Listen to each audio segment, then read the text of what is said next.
안녕하십니까? 오늘은 고대 이집트 문명의 가장 신비로우면서도 심오한 문헌 중 하나인 이집트 사자의 서에 대해 자세히 말씀드리겠습니다. 이 고대의 지에서는 단순한 종교 문서를 넘어서 인류가 죽음과 삶, 그리고 사후 세계에 대해 가진 가장 깊은 통찰을 담고 있는 소중한 유산입니다. 고대 이집트에서 사용된 사자의 서는 죽은 자가 이승에서 저승으로 안전하게 여행하고 오시리스 신 앞에서 심판을 통과하여 영원한 천국에 이르기 위한 완벽한 사후세계 안내서입니다. 이것은 단순한 장례 기록이나 묘비명이 아닙니다. 사후세계 생존을 위한 철저한 영혼의 매뉴얼로서 수천 년간 이집트인들의 삶과 죽음을 지배한 중요한 문헌이었습니다. 원래 고대 이집트인들은 이 책을 누 페레트 헤루라고 불렀는데, 이는 낮에 나오는 주문들 또는 빛으로 나오기 위한 책이라는 뜻입니다. 죽어 어둠 속에 든 자가 밝은 낮에 새롭게 태어남을 뜻하는 것으로 해석됩니다. 현재 우리가 알고 있는 사자의 서라는 이름은 19세기 독일의 고고학자 칼 리하르트 렙시우스가 1842년 이 모음들을 수집하여 최초로 출판할 때 명명한 것입니다. 이 문헌은 파피루스나 피역의 교훈이나 주문 등을 상형 문자로 기록한 것으로 고대 이집트인들은 이것을 미라와 함께 관 속에 매장했습니다. 때로는 미라를 감싼 아마천 붕대에 직접 쓰기도 했고 무덤 벽화로 그려 넣기도 했습니다. 부자들일수록 더욱 정교하고 긴 사자의 서를 제작할 수 있었습니다. 사자의 서의 기원을 살펴보면 고대 이집트 문명의 발달 과정과 사회 변화를 그대로 보여줍니다. 고왕국 시대인 기원전 2600년경부터 왕만이 내세에서도 최고신이 된다고 믿었기 때문에 피라미드의 현실과 벽에 주문과 부적을 새겼습니다. 이것을 피라미드 텍스트라고 합니다. 이때는 오직 파라오만이 사후 세계에서 영원한 삶을 누릴 수 있다고 여겨졌습니다. 중왕국 시대에는 귀족이나 부자들의 관 속에 죽은 후의 행복에 관하여 기록한 관구문, 즉 코핀 텍스트가 쓰였습니다. 이때부터 사후 세계에서의 안락함이 왕족만의 전유물이 아니게 되었습니다. 돈만 있다면 평민들도 누구나 사용할 수 있게 되었기 때문입니다. 미라장이에게 돈을 쥐어주기만 하면 누구나 관에 새길 수 있었던 덕에 코핀 텍스트는 피라미드 텍스트에 비해서 엄청나게 많은 사람들에게 애용받았습니다. 신왕국 시대인 기원전 1550년에서 1070년 사이에는 주문에 의지하여 내세의 행복한 생활을 얻으려 했으나 현세에서 선행을 쌓지 않으면 내세에 갈 수 없다는 사상이 나타났습니다. 이러한 윤리적 변화가 바로 우리가 알고 있는 사자의 서의 탄생으로 이어졌습니다. 사자의 서 자체는 기원전 1700년 무렵 제2중간기부터 모습을 드러내었습니다. 사자의 서는 피라미드 텍스트와 코핀 텍스트의 내용을 기본으로 삼아서 시대에 따라 점차 살을 불려나갔습니다. 제17왕조 시대 들어서 인기가 코핀 텍스트를 능가하기에 이르렀으며 아래로는 평민으로부터 위로는 위족과 왕족에 이르기까지 신분의 고하를 막론하고 사자의 서를 사용하게 되었습니다. 사자의 서는 약 190여 개의 주문으로 구성되어 있습니다. 사자의 서는 한 사람이 아니라 무려 1000년에 걸쳐서 여러 사람이 쓴 텍스트입니다. 대부분의 구절들은 고대 이집트 발음으로 로라는 단어로 시작하는데, 이 단어는 입, 말하다, 주문 정도에 대응하는 단어입니다. 고고학자들의 분류에 따르면 한 장부터 16장까지는 죽은 자가 무덤에서 일어나 지하세계에서 움직임과 언어 능력을 회복하는 과정을 담고 있습니다. 17장부터 63장까지는 신과 세계의 창조 신화에 대해 설명하고 있으며 죽은 자가 떠오르는 태양과 함께 부활하는 내용을 다룹니다. 사자의 서에는 고대 이집트의 무덤에서 껴묵거리로 발견된 사후 세계에 대한 글과 죽은 자의 영생에 대한 기원문, 신에 대한 찬가 등이 쓰여진 문서의 모음이 포함되어 있습니다.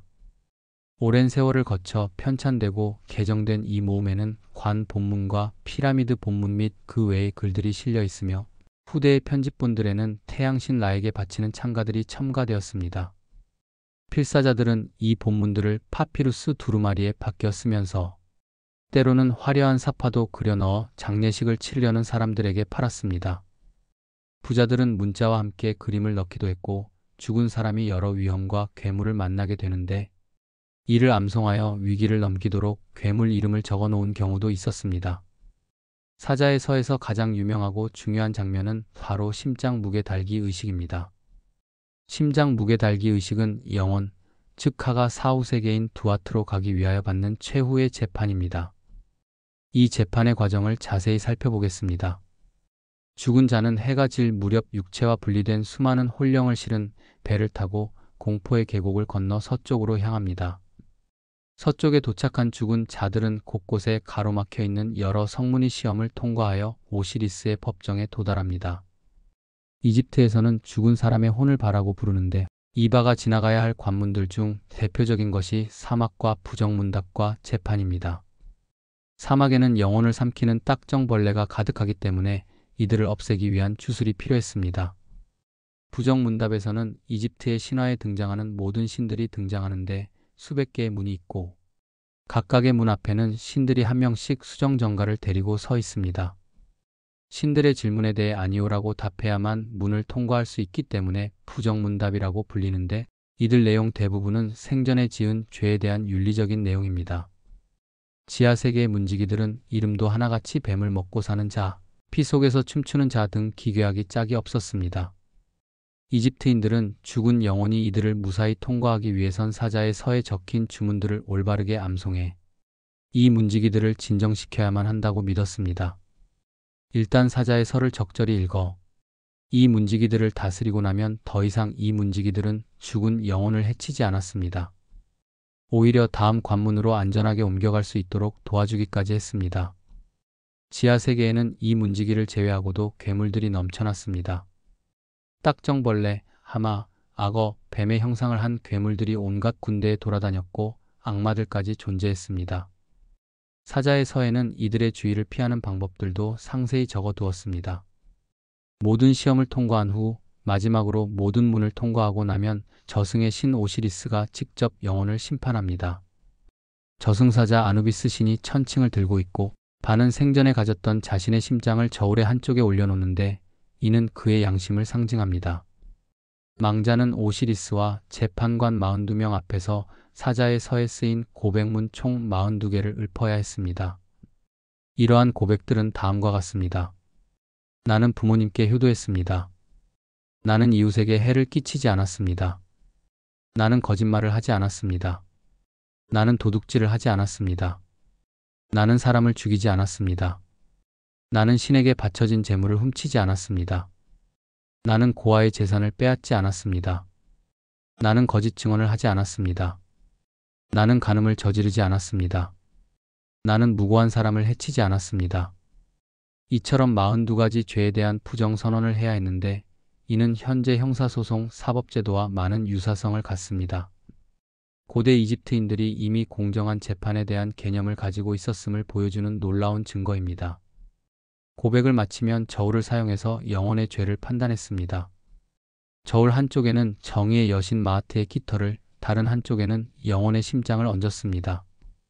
생전에 죄를 많이 지을수록 심장이 무거워졌는데 만약 대칭을 이루거나 깃털 쪽으로 기운다면 천국으로 갈 수 있었습니다. 하지만 죄가 너무 많아 심장이 지나치게 무거워 심장 쪽으로 저울이 기울었다면 암무트라고 하는 짐승이 그 자리에서 심장을 먹어치웠습니다. 암무트는 악어의 머리, 사자의 갈기와 하마의 다리를 하고 있는 무서운 괴물이었습니다. 이렇게 되면 영혼은 죽지도 살지도 못한 채 영원토록 구천을 떠돌아야만 했습니다. 심장을 잃으면 죽은 자의 영혼은 영원히 사후세계로 가지 못하고 이승을 떠돈다고 이집트인들은 믿었습니다. 반면에 심장과 이 깃털의 무게가 일치하면 죽은 자의 영혼인 칸은 다시 육체에 남아있는 바와 만나 부활한다고 믿었습니다. 이 중요한 심판에는 여러 신들이 각각의 역할을 담당했습니다. 죽음과 부활의 신 오시리스가 판결을 내리며 지식과 달의 신인 토트가 서기를 봅니다.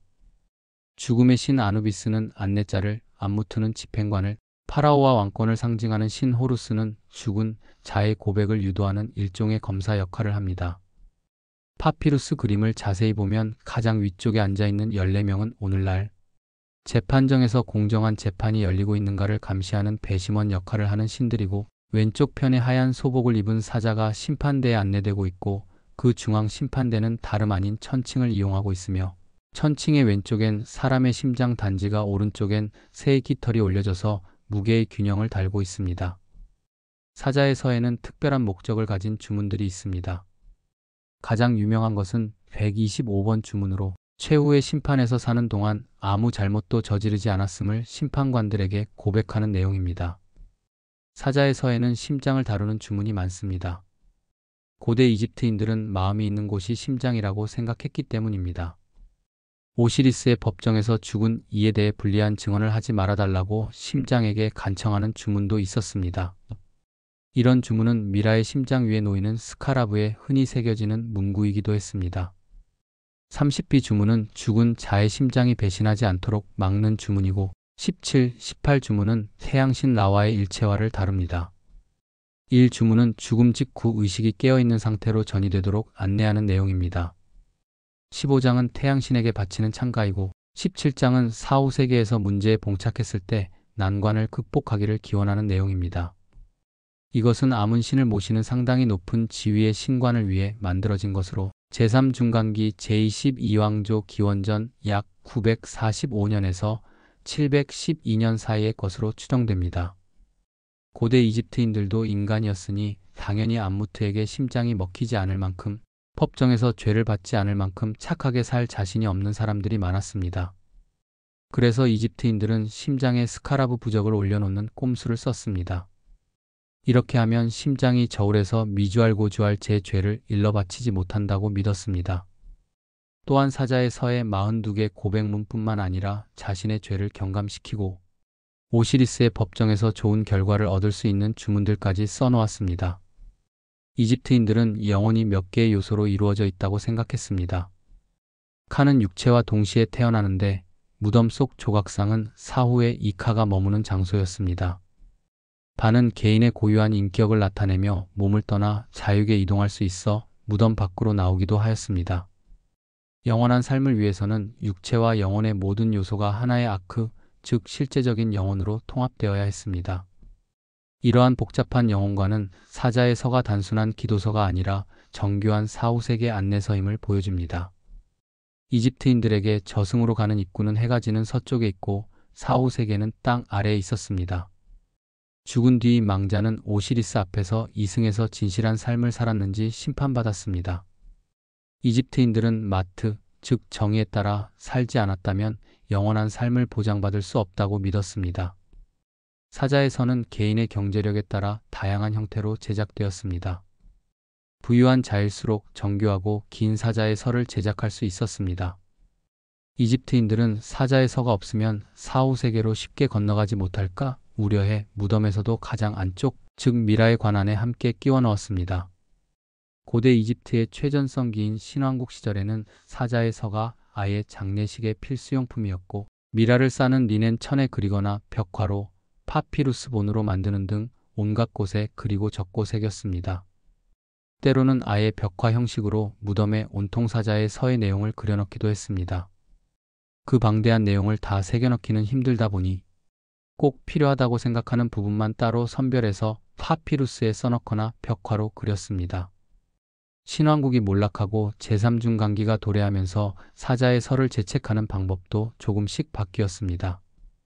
이전에는 오직 복잡한 신관문자로만 필사되었지만 이때부터 민중문자로도 쓰이면서 더욱 대중적으로 읽을 수 있게 되었습니다.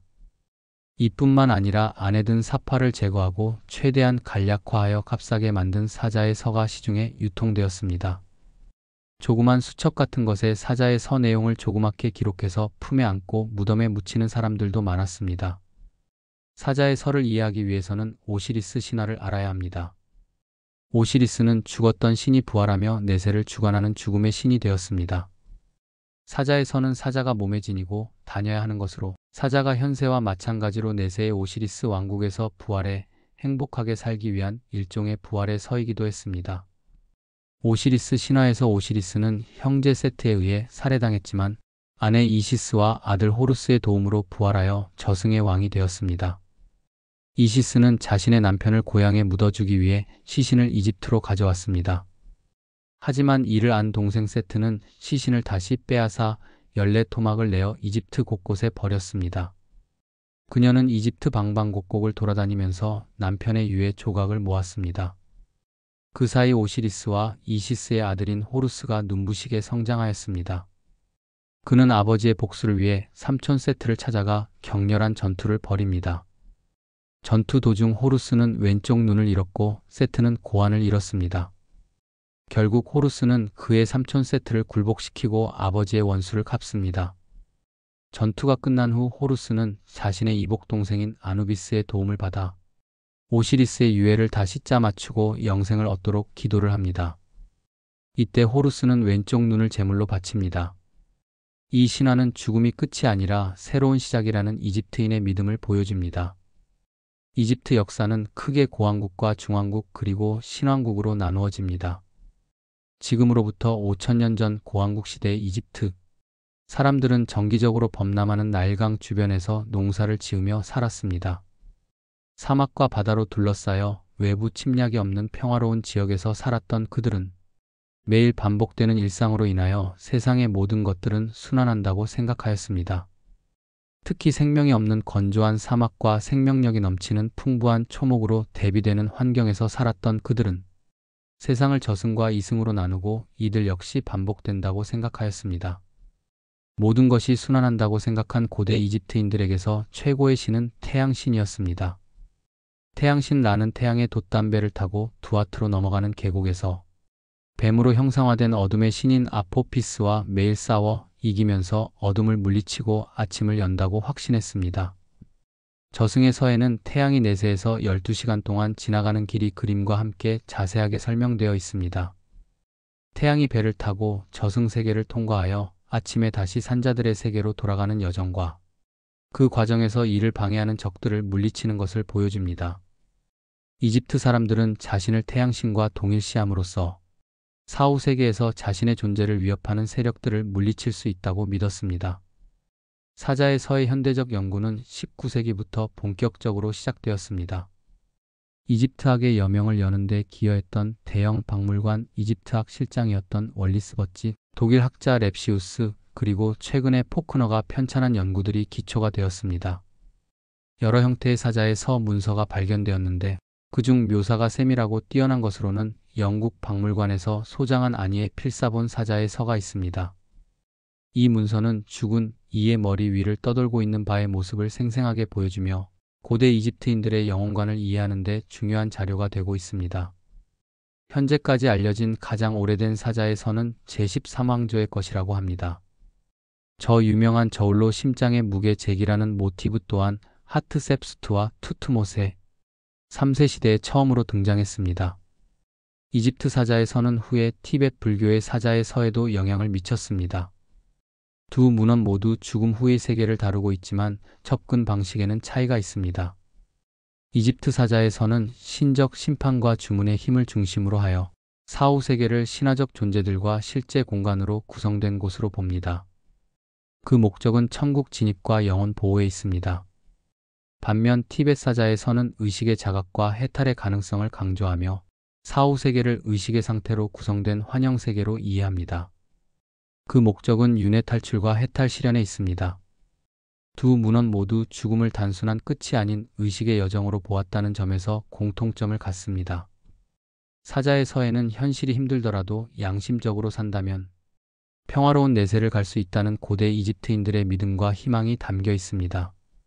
42가지 부정선언의 내용을 보면 고대 이집트인들이 얼마나 높은 윤리의식을 가지고 있었는지를 알 수 있습니다. 나는 배고픈 자에게 빵을 주었습니다. 나는 목마른 자에게 물을 주었습니다. 나는 벌거벗은 자에게 옷을 입혔습니다. 나는 고아를 돌보았습니다. 나는 과부를 보호했습니다. 나는 약한 자를 도왔습니다. 이러한 내용들은 단순히 죄를 짓지 않는 소극적 윤리를 넘어서 적극적으로 선행을 베풀어야 한다는 가르침을 담고 있습니다. 이는 고대 이집트 문명이 얼마나 성숙한 도덕 체계를 가지고 있었는지를 보여주는 증거입니다. 사자의 서는 종교적, 철학적 의미뿐만 아니라 예술적 가치도 매우 높습니다. 파피루스에 그려진 정교한 사파들은 고대 이집트 회화의 백미를 보여줍니다. 심장 저울 장면, 오시리스 앞에서의 심판 장면, 사후 세계의 여정을 그린 그림들은 모두 상징적 의미와 예술적 아름다움을 동시에 갖추고 있습니다. 이집트인들의 세계관이 담긴 내면의 부조가 장식된 피라미드 모양의 새김돌이나 관의 형태로 보아 제26왕조에 살았던 토티르데스에 관해 그려진 그림들은 모두 뛰어난 예술 작품입니다. 이러한 예술 작품들은 단순한 장식이 아니라 죽은 자가 사후세계에서 이루고 싶은 소망들을 시각적으로 표현한 것입니다. 뚜껑 중앙 부분에 미라가 된 모습과 오시리스의 부인과 여동생인 이시스와 네프티스 여신이 애도하고 있는 모습, 인간의 머리를 한 새 모습에 박아 맴도는 장면 등은 모두 깊은 종교적 의미를 담고 있습니다. 이집트인들이 시신을 미라로 만든 것은 죽은 자가 다시 살아날 때를 대비한 것이라 할 수 있습니다. 고대 이집트인들은 죽은 이의 영혼이 시신에 머문다고 생각하여 시신을 보존하는 데 많은 노력을 기울였습니다. 사막 지역인 이집트의 지리적 특징과 함께 많은 미라들이 오늘날까지 남아있는 것은 이러한 보존 기술과 깊은 종교적 신념 때문입니다. 사자에서는 바로 이 장례 의식을 서술한 일종의 안내서였으며 미라를 만드는 법부터 시작해서 사후세계에서 필요한 모든 지식이 적혀 있었습니다. 피라미드와 미라는 고대 이집트 사람들의 사후세계에 대한 생각을 잘 보여주는 흔적입니다. 장례 절차와 사후세계를 기록한 문서인 사자의 서, 시신을 모셨던 관과 껴묵거리 등에는 오시리스 신화를 비롯하여 당시 사람들의 사후세계에 대한 바람과 살았던 모습 등이 남아 있습니다. 사자의 서는 고대 이집트 사회에 막대한 영향을 미쳤습니다. 초기에는 왕족만이 사용할 수 있었던 사후세계 안내서가 점차 일반인들에게도 보급되면서 사후세계에 대한 평등한 접근이 가능해졌습니다. 이는 고대 사회로서는 매우 획기적인 변화였습니다. 부와 신분에 관계없이 모든 사람이 올바른 삶을 살면 사후세계에서 구원받을 수 있다는 믿음은 사회 전체의 도덕성 향상에 크게 기여했습니다. 필사자들이 사자의 서를 베껴 써서 장례를 치르려는 사람들에게 파는 일종의 산업도 형성되었습니다. 이는 고대 이집트에서 지식과 종교가 어떻게 상품화되고 대중화되었는지를 보여주는 흥미로운 사례입니다. 사자의 서는 현대에도 여러 분야에 큰 영향을 미치고 있습니다. 심리학적으로는 무의식의 투사와 죽음에 대한 집단적 상징 해석에 중요한 자료가 되었습니다. 칼 융과 같은 심리학자들이 이를 분석하여 인간 정신의 깊은 구조를 이해하는 데 활용했습니다. 영적인 관점에서는 죽음을 일종의 의식적 통과 의례로 보는 인식 확대에 영향을 미쳤습니다. 현대의 호스피스 운동이나 죽음학 연구에도 사자의 서의 통찰이 반영되어 있습니다. 문화사적으로는 인류 최초의 사후세계 지도로서 고대 이집트 회화, 종교, 건축, 미라, 문화의 이해에 핵심적인 자료가 되고 있습니다. 또한 현대 장례 문화에까지 광범위한 영향을 미치고 있습니다. 사자의 서가 전하는 가장 중요한 메시지는 죽음을 단순히 끝이 아닌 의식의 여정이자 재탄생의 기회로 본 고대 문명의 지혜입니다. 현세에서 정의롭고 진실한 삶을 살 때만이 내세에서도 영원한 평안을 얻을 수 있다는 가르침은 시대를 초월하여 오늘날에도 우리에게 깊은 울림을 줍니다. 이집트인들은 내세에 이르는 과정에서 오시리스 신이 중심적 역할을 한다고 생각하였습니다. 죽은 자를 심판하는 재판관 오시리스는 42명의 배심원을 거느리며 공정하고 엄정한 심판을 통해 각자가 마땅히 받을 상급이나 벌을 정확히 내려줍니다. 지금까지 이집트 사자의 서에 대해 자세히 살펴보았습니다. 이 고대 문헌은 단순한 장례 기록을 넘어서 고대 이집트인들의 깊은 철학과 종교관, 그리고 죽음과 삶에 대한 통찰이 담긴 소중한 인류의 유산입니다. 약 190여 개의 주문으로 구성된 이 방대한 문헌은 1000년이 넘는 긴 시간 동안 여러 사람의 손을 거쳐 완성되었습니다. 고왕국의 피라미드 텍스트에서 시작하여 중왕국의 코핀 텍스트를 거쳐 신왕국의 사자의 서로 발전한 과정은 고대 이집트 문명의 성숙과 민주화 과정을 그대로 보여줍니다. 심장 저울 심판이라는 상징적 장면을 통해 보여준 고대 이집트인들의 윤리관은 현재의 사법 체계와 놀라울 정도로 유사한 공정성과 체계성을 갖추고 있었습니다. 42가지 부정선언을 통해 드러나는 그들의 도덕 기준은 오늘날에도 여전히 유효한 보편적 가치를 담고 있습니다. 사자의 선은 죽음이 끝이 아니라 또 다른 시작이며 현세에서의 선한 행동이 내세에서의 평안으로 이어진다는 희망의 메시지를 전합니다. 이는 고대 이집트인들이 얼마나 깊은 지혜와 통찰력을 가지고 있었는지를 보여주는 증거입니다. 오늘날 우리가 직면한 죽음에 대한 두려움, 삶의 의미에 대한 고민, 도덕적 삶의 중요성 등은 모두 수천 년 전 이집트인들도 고민했던 문제들입니다. 사자에서는 이러한 인간 공통의 관심사에 대해 깊이 있는 답변을 제시하며 과거와 현재를 잇는 다리 역할을 하고 있습니다. 마지막으로 사자의 서가 우리에게 주는 가장 큰 교훈은 현재의 삶을 소중히 여기고 정의롭게 살아야 한다는 것입니다. 죽음 이후의 세계가 어떤 모습일지는 아무도 알 수 없지만 현재 우리가 어떻게 살아가는지는 우리 자신이 선택할 수 있습니다. 고대 이집트인들이 남긴 이 위대한 지혜서를 통해 우리 모두가 더욱 의미 있고 가치 있는 삶을 살아갈 수 있기를 바랍니다. 시청해 주셔서 감사합니다. 구독, 좋아요, 알림 설정은 큰 힘이 됩니다.